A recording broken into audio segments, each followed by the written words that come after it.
The dim light of dawn barely broke through the dense fog that blanketed Gracefield on that damp March morning in 2010. Ethan unlocked the front door of his home, his footsteps echoing faintly in the eerie silence. His business trip had ended earlier than expected, and he was eager to surprise Rachel, his wife, with breakfast. Yet, something felt off. The air inside the house was cold and still, as though it held its breath. "Rachel?" Ethan called out, his voice cutting through the quiet. No response. He set his suitcase down in the hallway and walked toward the kitchen, the faint creak of the wooden floorboards beneath his feet the only sound accompanying him. Everything appeared untouched, eerily immaculate. The coffee pot was empty, the counter spotless, Rachel's morning ritual conspicuously absent. Frowning, Ethan ascended the stairs to their bedroom. The bed was made, her side undisturbed. Panic began to gnaw at him, a sensation that only grew heavier as he systematically checked each room, calling her name more urgently with every passing second.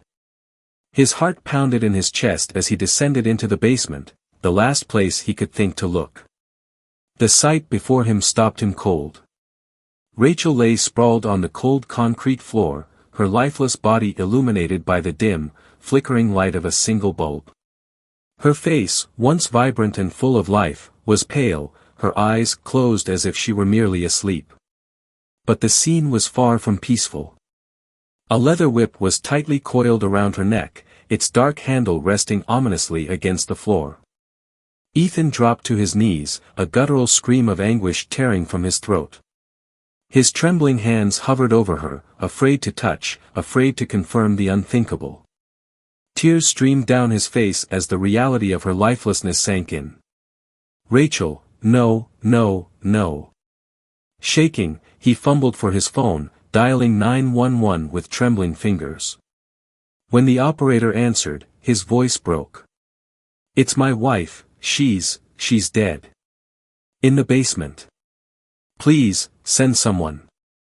The minutes that followed blurred into chaos. Sirens blared in the distance, growing louder until the flashing lights of police cars and an ambulance lit up the street.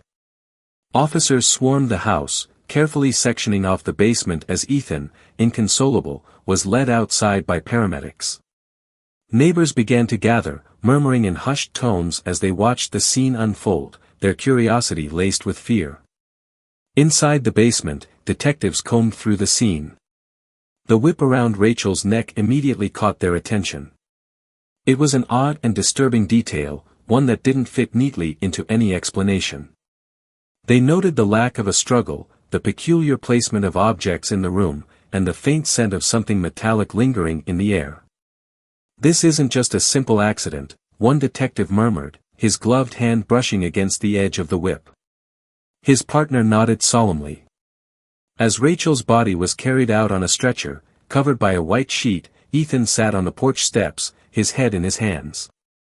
His cries of anguish echoed into the quiet morning, carrying a grief that would soon engulf the entire town of Gracefield. Unbeknownst to anyone, the nightmare was only beginning.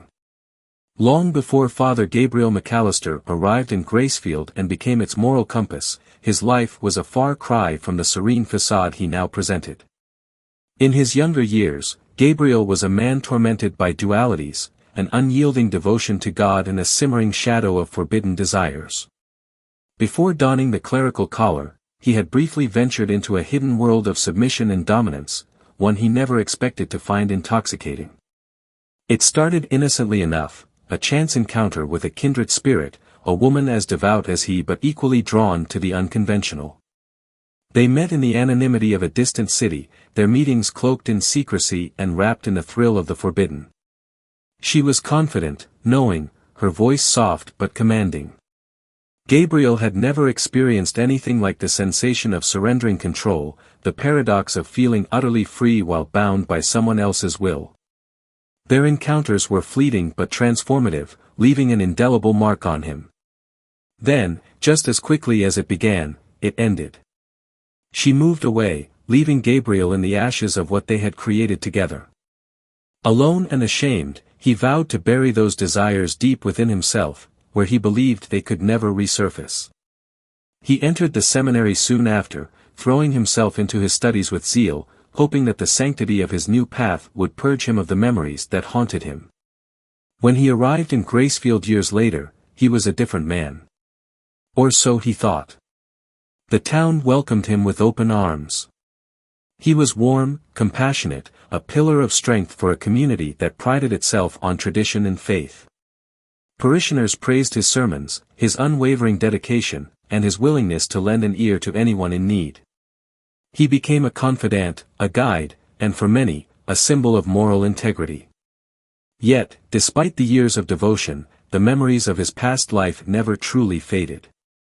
The scent of leather, the sensation of submission, they lingered at the edges of his mind, waiting for the slightest crack in his resolve. Gabriel convinced himself that he had conquered those desires, that his faith had triumphed over his flesh. But deep down, he knew better. In the quiet of his rectory late at night, when the town lay still, he often found his thoughts drifting to that hidden part of his life. He would sit in his study, staring at the Bible on his desk, his hands trembling as he fought the urge to revisit memories that both repelled and exhilarated him. He prayed fervently for strength, but the prayers felt hollow, like whispers lost in the void. As the years passed, Gabriel's outward image remained impeccable, but cracks began to form beneath the surface. Small, inconsequential things, a lingering glance at a parishioner, an overlong silence during confession, hinted at the turmoil within. He told himself it was harmless, just fleeting moments of weakness. No one would ever suspect a man of his standing of harboring such secrets. But secrets have a way of festering, of demanding attention. Gabriel felt it growing within him, an unrelenting need he could no longer ignore. He found himself drawn to sermons about temptation, about the strength to overcome sin, delivering them with a conviction that bordered on desperation. And then came Rachel. Her confession shattered the fragile peace he had constructed. The details she shared, the power dynamics, the thrill of submission, were like sparks igniting a long-dormant fire within him. As she spoke, Gabriel felt as though she were peeling back layers of himself he had fought to keep hidden. Her words resonated too deeply, her struggles mirroring his own in ways that terrified him. When Rachel left the confessional that day, Gabriel sat in stunned silence. His heart raced, his palms damp with sweat. He knew this was more than a test of his faith, it was a reckoning.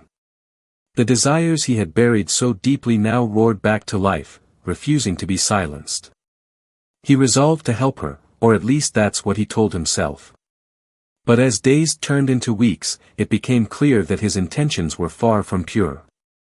Gabriel was no longer battling his temptations, he was indulging in them, piece by piece. What began as a call to spiritual guidance was rapidly transforming into something far more dangerous. Gracefield saw Father Gabriel as a beacon of virtue. But in the shadows of his own mind, he felt the weight of a secret too heavy to bear. It began with the faint shuffle of footsteps entering the confessional booth, the familiar sound of a penitent seeking solace. Father Gabriel McAllister, seated on the other side of the lattice, adjusted his position and prepared himself for yet another confession.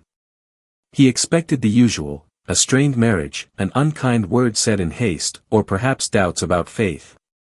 What he didn't expect was Rachel. Her voice trembled as she began, unsteady and tinged with guilt. "Bless me, Father, for I have sinned," she said, her words heavy with a burden that seemed almost too much to bear. Gabriel recognized the voice immediately. Rachel was a prominent figure in the Gracefield community, known for her charm, poise, and unwavering devotion to her husband, Ethan. Together, they seemed the picture of suburban perfection. Gabriel braced himself, unsure of what could trouble someone who appeared so flawless. "I've been unfaithful," Rachel admitted after a long pause. The words hung in the air, stark and jarring. Gabriel's throat tightened, but he forced himself to maintain his composure. "Infidelity is a grave matter," he said evenly, though his pulse quickened. "Would you like to tell me more?" Rachel hesitated, her voice dropping to a near whisper. "It wasn't just the affair. It was the nature of it." Gabriel leaned forward, every muscle in his body tense. He felt the sharp pang of recognition in her hesitation, as though he already knew what she was about to reveal. Rachel continued, her words spilling out in fits and starts, as though confessing might somehow lessen her shame. The man, he was different. He liked control, and I let him. I wanted it. Her voice faltered, and she broke into a sob. I discovered something about myself I didn't know was there, something I'm not sure I can ever forget. Gabriel felt his breath hitch, her confession igniting a spark deep within him. He clenched his hands tightly to suppress the surge of emotions threatening to overwhelm him. It was as if Rachel had reached into his most hidden thoughts and dragged them into the light. Her words mirrored desires he had long tried to bury, desires that now roared back to life with terrifying clarity. Rachel, he said, his voice carefully measured. These feelings, these actions, they are a departure from the righteous path. You must resist these temptations and seek forgiveness. But even as the words left his mouth, they rang hollow. His mind raced, not with thoughts of her repentance, but with the vivid images her confession conjured. The vulnerability in her voice, the raw honesty with which she spoke of her desires, it awakened something in him he had no power to suppress. I want to stop, Rachel continued, her voice cracking. I love my husband, I do. But it's like I've opened a door I can't close. I can't stop thinking about it, about how it made me feel. The booth fell silent. Gabriel didn't respond immediately, he couldn't. The air grew thick with the weight of her words and his own inability to separate himself from them. He stared at the lattice between them, the thin veil of separation that now felt entirely too fragile. When Rachel finally stood to leave, Gabriel's voice broke through the silence. Rachel, he called softly, almost desperately. Yes, Father, she answered, pausing on the other side of the curtain. You are not beyond saving, he said, though the words felt as though he were speaking to himself. If you need guidance, outside of confession, my door is always open. Rachel hesitated before replying, her voice barely audible. Thank you, Father. I may need that. As her footsteps faded, Gabriel sat motionless in the darkened booth, his thoughts spiraling. Her confession had ignited a fire he thought long extinguished. He told himself he had offered her help in the name of God, but the truth clawed at the edges of his conscience. He didn't just want to help her, he wanted to understand her, to explore the shared darkness between them. Rachel had left the confessional with her guilt, but Gabriel remained, burdened with a secret far heavier, the realization that he was no longer fighting his desires. He was waiting for them to consume him. At first, their interactions were innocent, or at least, Gabriel convinced himself they were. Rachel came to him seeking guidance, her heart heavy with guilt and confusion. Gabriel offered her words of comfort, carefully crafted to mask the storm within his own mind. They met in the parish office at first, where sunlight streamed through the stained glass windows, casting rainbow patterns on the walls. These meetings were public, safe, a reflection of his role as her spiritual guide.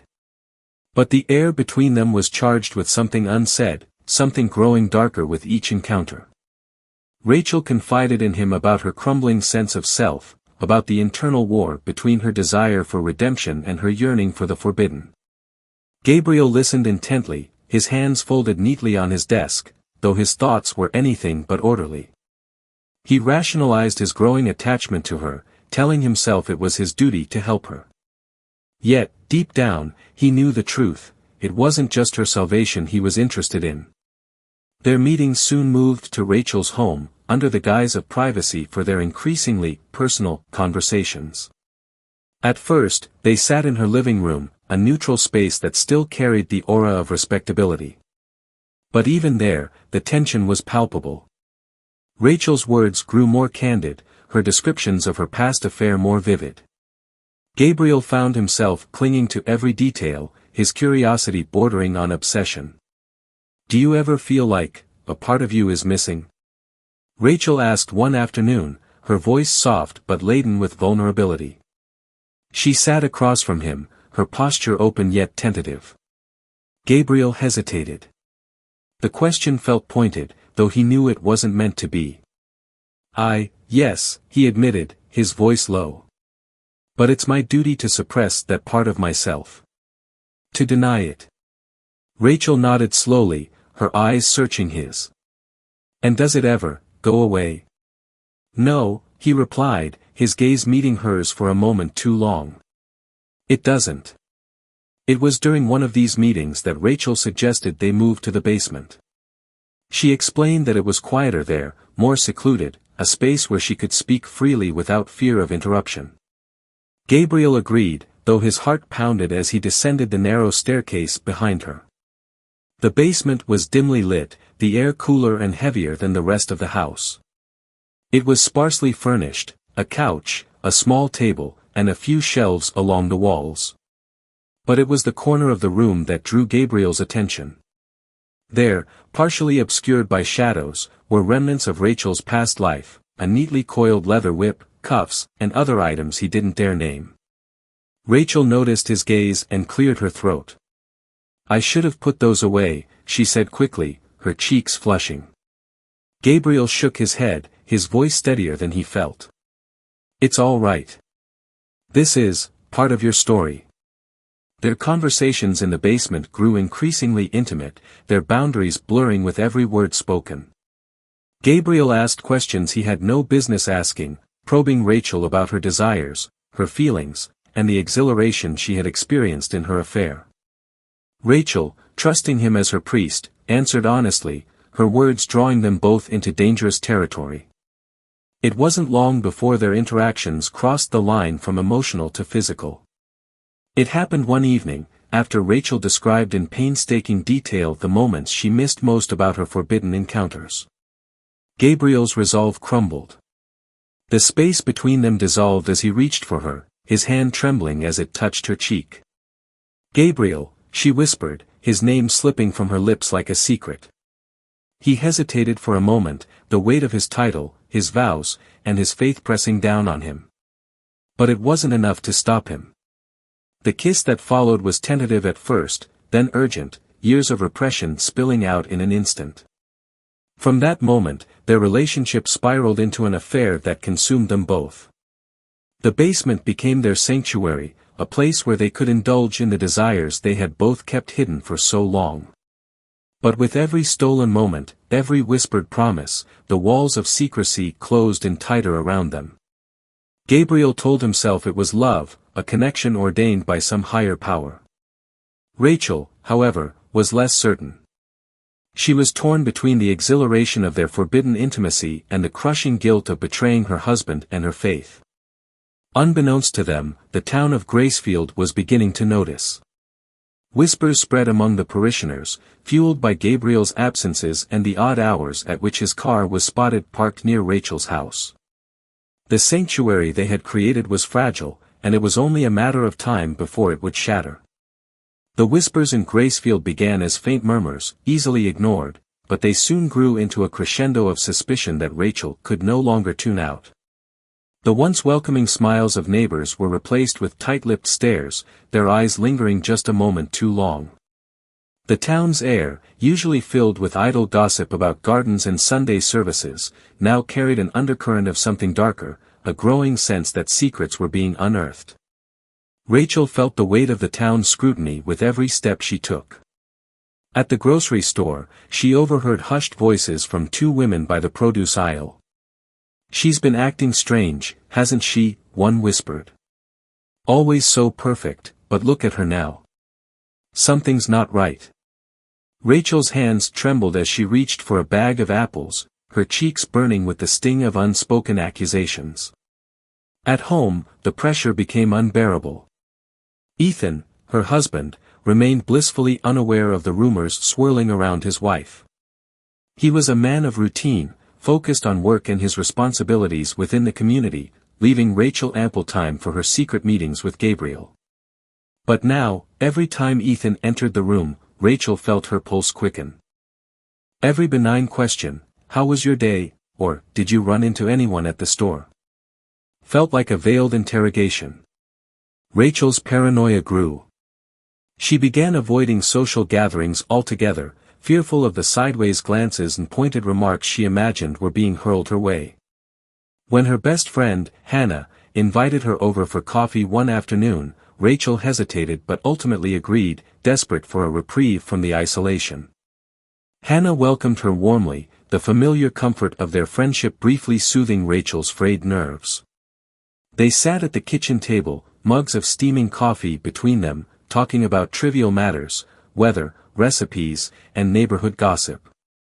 But Rachel could sense that Hannah was holding back, her usually easy demeanor tinged with unease. Finally, Hannah leaned in, her voice dropping to a conspiratorial whisper. "Rachel, is everything okay? People are talking." Rachel froze, her fingers tightening around the handle of her mug. "Talking about what?" she asked, her voice steadier than she felt. Hannah hesitated, her eyes searching Rachel's face for something, denial, guilt, anything. "About you. About Father Gabriel. They've seen his car parked outside your house late at night." For a moment, Rachel considered lying, brushing it off as nothing more than spiritual counseling. But the words caught in her throat. Instead, tears welled in her eyes, and before she could stop herself, she confessed everything. The affair, the basement meetings, the overwhelming guilt. Hannah listened in stunned silence, her expression a mix of shock, fear, and disappointment. When Rachel finished, her voice barely above a whisper, she pleaded, "Please, Hannah. You can't tell anyone. I'm trying to end it. I need time." Hannah nodded slowly, though her expression remained uncertain. "You know I care about you, Rachel. But this is dangerous. For you. For him. For everyone." Rachel left Hannah's house that day feeling both relieved and terrified. She had unburdened herself, but in doing so, she had created a new vulnerability. Could she trust Hannah to keep her secret? Or had she just handed the town's gossip mill the final piece it needed to destroy her?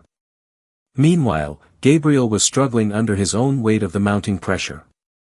Parishioners had begun questioning his absences, his distracted demeanor during sermons, his growing unreliability. He dismissed their concerns with vague explanations about feeling unwell or needing time for reflection. But he could see the doubt in their eyes, the cracks forming in the once unshakable trust they had in him. At night, alone in the rectory, Gabriel prayed for strength, but his prayers felt hollow.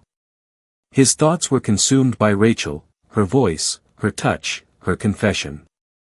He told himself he was protecting her, that their connection was something sacred.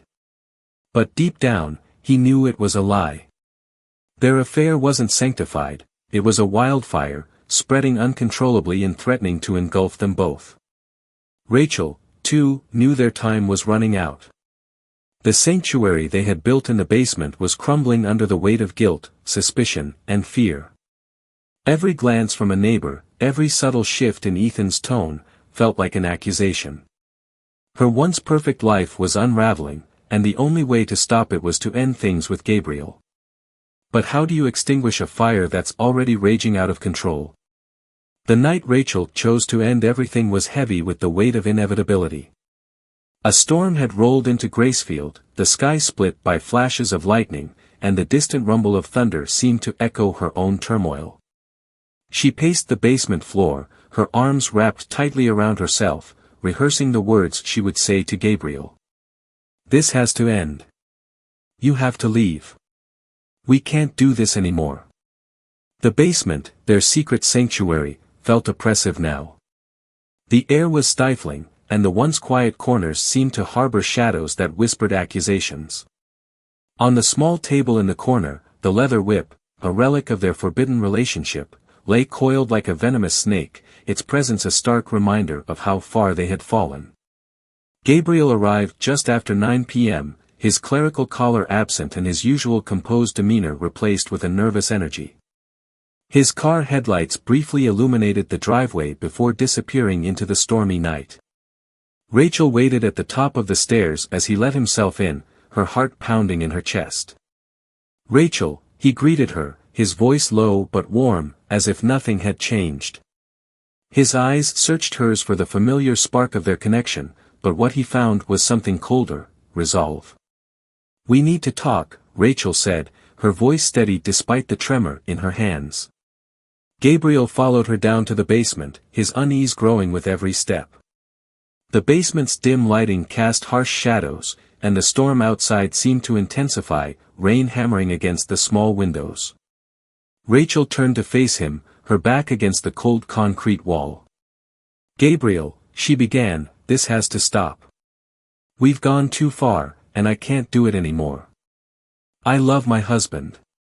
I need to fix my marriage. You need to leave Gracefield." The word struck Gabriel like a physical blow. He froze, his eyes widening as if he hadn't heard her correctly.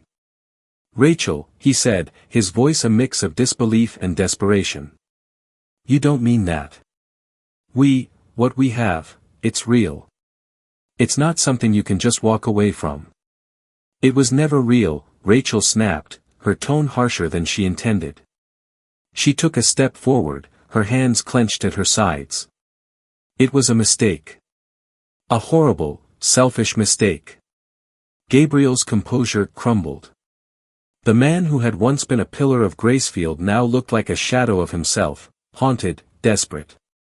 "You can't do this," he said, his voice rising. "You can't just erase what we've shared. You don't understand what this means to me." "What you mean to me?" Rachel shook her head, tears streaming down her face. "I'm sorry, Gabriel, but this has to end. If you don't leave, I'll go to the authorities myself." Those words, that threat, broke something inside Gabriel. His mind raced, his desperation mounting with every beat of his racing heart. He couldn't lose her, not now, not after everything. She was the only thing that had ever made him feel alive, the only person who saw the real him. "Don't do this," he pleaded, taking a step closer. Rachel stood firm, her resolve unshaken. "I'm done," she said, her voice a whisper now. "It's over." In that moment, something inside Gabriel snapped. His vision blurred, and his thoughts became a cacophony of fear, rage, and heartbreak. He reached for the leather whip on the table, the symbol of their shared darkness, and before he even realized what he was doing, he lashed out. Rachel gasped as the whip coiled around her neck. Her hands flew up, clawing at the leather as she struggled for air. Gabriel tightened his grip, his face contorted in a mixture of agony and fury. Her cries were muffled, her movements frantic, but her strength waned with each passing second. "Why did you make me do this?" Gabriel choked out, tears streaming down his face. "Why couldn't you just stay?" The room was filled with the sounds of the storm outside, the struggle within, and then, silence. Rachel's body went limp, her hands falling to her sides as she collapsed onto the cold floor. Gabriel staggered back, the whip falling from his trembling hands. He stared at her lifeless form, his breath coming in ragged gasps. The realization of what he had done crashed over him like a tidal wave.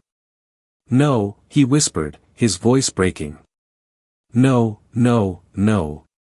Panic took hold. Gabriel moved frantically, his mind racing to find a way out of the nightmare he had created. He began staging the scene, arranging Rachel's body to make it appear like an accidental death during one of their sessions. He wiped down surfaces, removed items he thought might incriminate him, and placed the whip beside her in a way he hoped would mislead investigators. But in his desperation, he overlooked details: the marks on Rachel's neck, the fibers from his clothing, the smudges of his fingerprints on the table. The basement bore the unmistakable signs of a struggle, and no amount of frantic cleaning could erase the evidence. As he fled the house into the stormy night, Gabriel's thoughts were a chaotic spiral of fear and regret. He prayed, not for forgiveness, but for a miracle to shield him from the consequences of his actions. But deep down, he knew there would be no miracle. The storm had only just begun.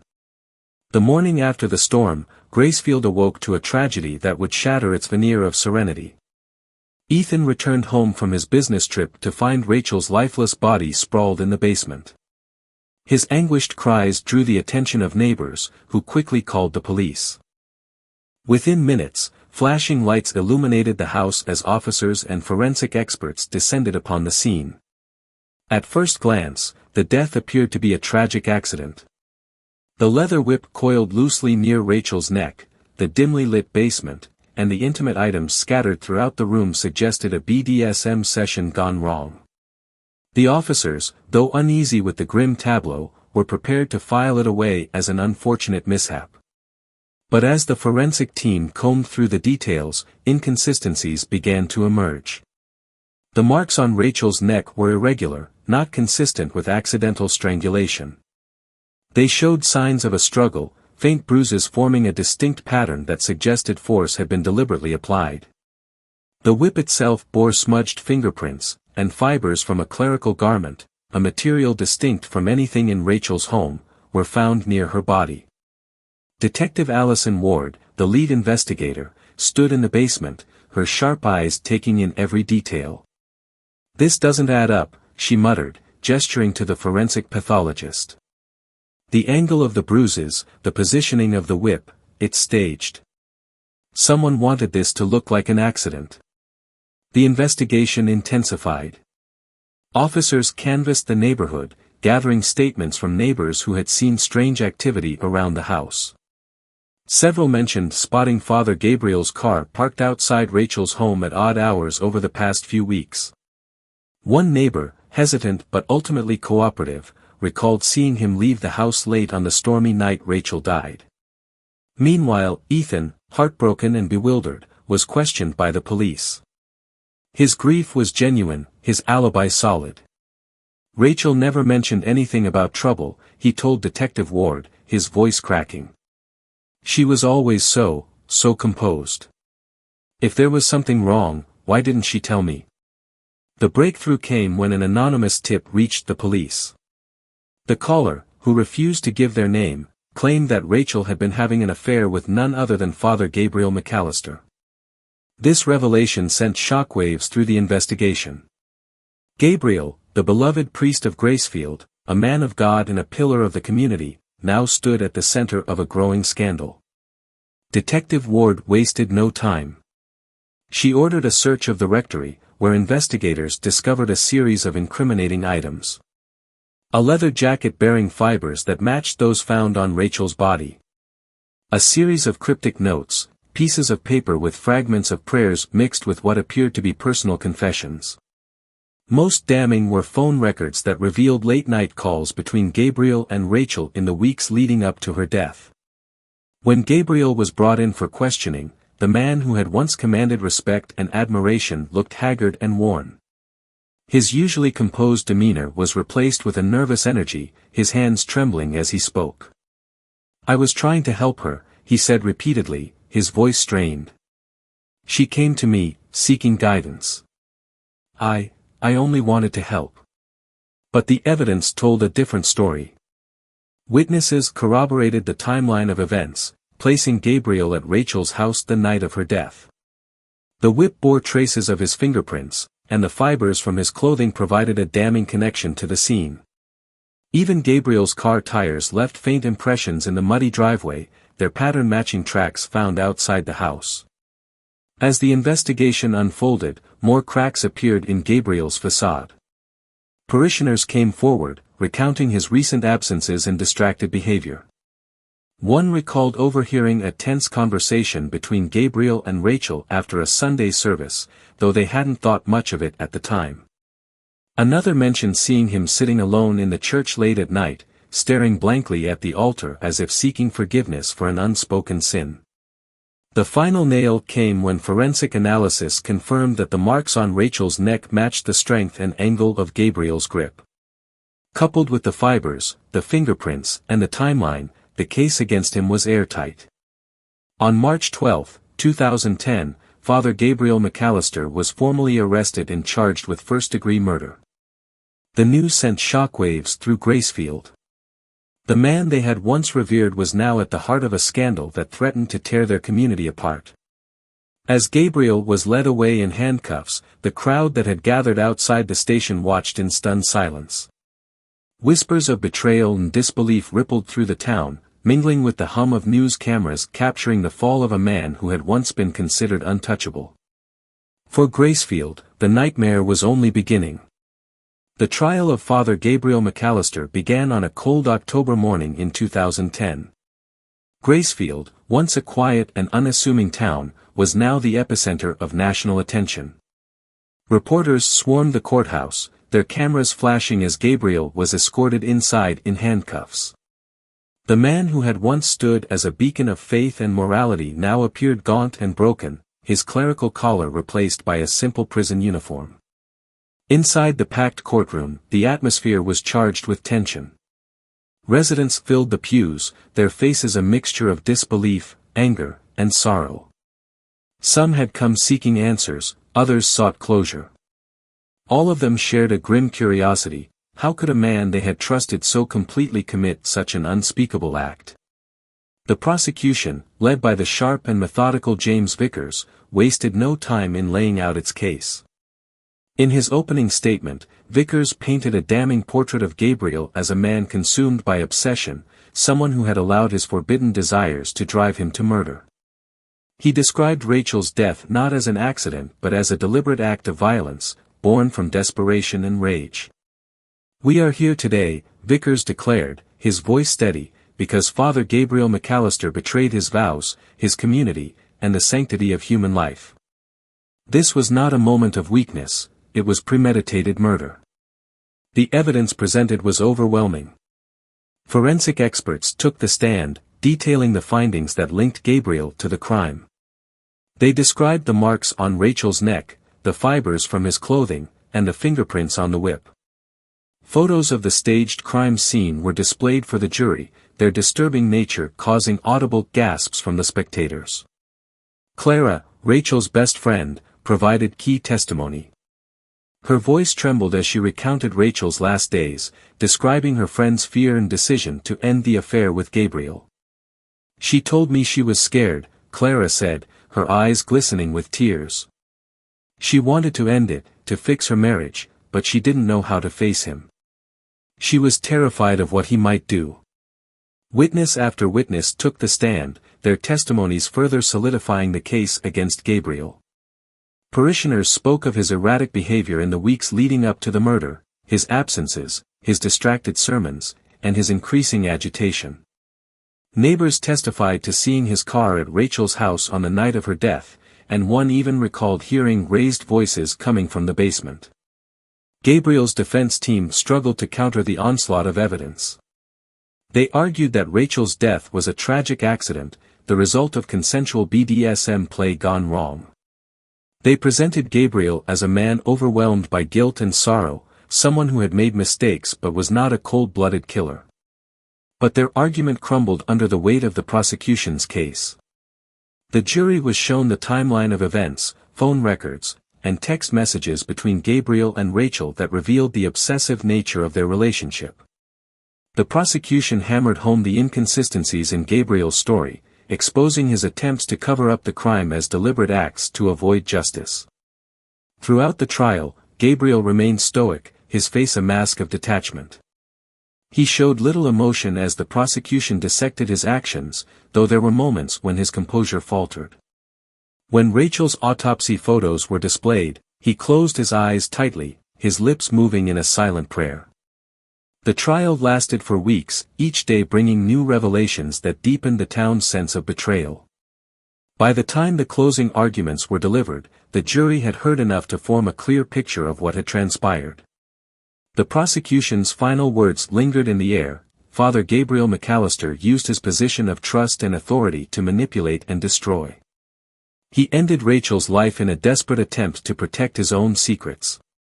Justice demands accountability. After deliberating for only 5 hours, the jury returned with their verdict: guilty of first-degree murder. The courtroom was silent as the foreman delivered the decision, the weight of the moment pressing down on everyone present.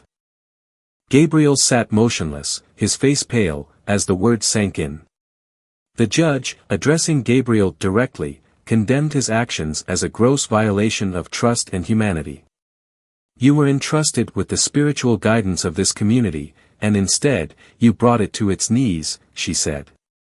Your actions were deliberate, calculated, and unforgivable. Gabriel was sentenced to life in prison without the possibility of parole. The decision was met with a mixture of relief and sorrow from the townspeople. Relief that justice had been served, but sorrow for the man they had once revered, a man who had fallen so far from grace. As Gabriel was led out of the courtroom in shackles, the crowd outside erupted into a cacophony of shouts and questions. The media swarmed, eager to capture the final image of the disgraced priest. But Gabriel kept his head down, his eyes fixed on the ground, his silence the only response he could offer. For Gracefield, the trial's conclusion marked the end of a harrowing chapter, but the scars it left would linger for years to come. The community had lost more than just a priest, it had lost its sense of trust, its faith in the moral certainties it once held dear. The trial's conclusion should have brought Gracefield a sense of closure, but instead, it left the town fractured, its collective spirit irreparably scarred. Father Gabriel McAllister, once a revered figure, was now inmate number 467291, sentenced to spend the rest of his days in the cold confines of a maximum security prison. But his fall from grace was just the beginning of the unraveling. For Ethan, Rachel's widowed husband, the verdict offered little solace. He stood on the courthouse steps after the sentencing, his face drawn and pale. The reporters swarmed him, shouting questions about justice, loss, and betrayal, but he offered no answers. How could he? The woman he loved was gone, and the truth of her secret life, her affair with Gabriel, her hidden desires, had shattered the perfect image he had clung to for years.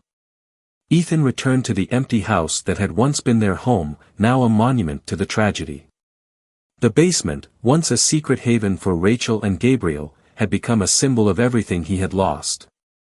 Unable to bear the memories, Ethan sold the house and left Gracefield, moving to a distant city where he could attempt to rebuild his life far from the whispers and stares. The community of Gracefield was left reeling. The church, once the heart of the town, closed its doors within weeks of the verdict.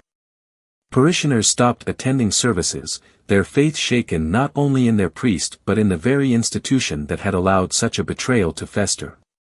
The church, once a symbol of unity, became a husk of its former self, its grand doors locked, its stained glass windows gathering dust. Neighbors began to eye each other with suspicion.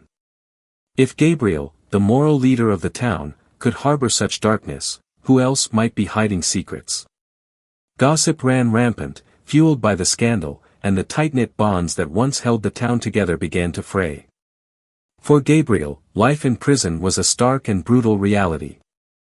Stripped of his title, his freedom, and his reputation, he became just another inmate, lost in the sea of the penal system. The walls of his cell were a constant reminder of the choices he had made, the lives he had destroyed, and the darkness he had allowed to consume him. In the quiet hours, he often thought of Rachel, not just of the moment he took her life, but of the connection they had shared, the desires that had bound them together. He prayed for forgiveness, but even his prayers felt empty. The man who had once spoken of absolution and redemption now found himself beyond their reach. The scandal rippled beyond Gracefield, becoming a cautionary tale that captivated the nation. True crime enthusiasts dissected the story in podcasts and documentaries, each new angle further sensationalizing the events. The media painted Gabriel as a monster, Rachel as a tragic victim, and the town as a relic of broken faith. But for those who lived it, the story wasn't entertainment, it was a wound that refused to heal. Hannah, Rachel's closest confidant, struggled with the role she had played in the events leading up to her friend's death. She had promised to keep Rachel's secrets, yet she had spoken to the police when questioned. Though her testimony had been crucial in securing Gabriel's conviction, the guilt of betraying Rachel's trust haunted her. Hannah eventually left Gracefield as well, seeking a fresh start where the shadows of the past wouldn't follow her. Years later, the house where Rachel had died remained unsold, its basement forever tainted by the horror that had occurred there. Over time, it became a ghost story, a tale whispered among the children of Gracefield. They spoke of Rachel's restless spirit, of the stormy night she died, and of the priest who had fallen from grace. But the truth of the story, the pain it left behind, was far more haunting than any legend. As Gracefield tried to piece itself back together, one question lingered in the minds of those who had once known Father Gabriel McAllister: was he always destined to fall, or was his descent the result of choices made too late to turn back? Could he have sought help, confessed his sins, and spared Rachel's life? Or was he doomed the moment he gave in to his forbidden desires? For those left behind, there were no easy answers. The shadows of Rachel's death and Gabriel's betrayal loomed large over Gracefield, a constant reminder of how quickly the veneer of normalcy can shatter when secrets grow too heavy to bear. And so, the story of Father Gabriel McAllister and Rachel remains etched into the fabric of Gracefield's history, a cautionary tale of obsession, betrayal, and the devastating consequences of lives lived in the dark.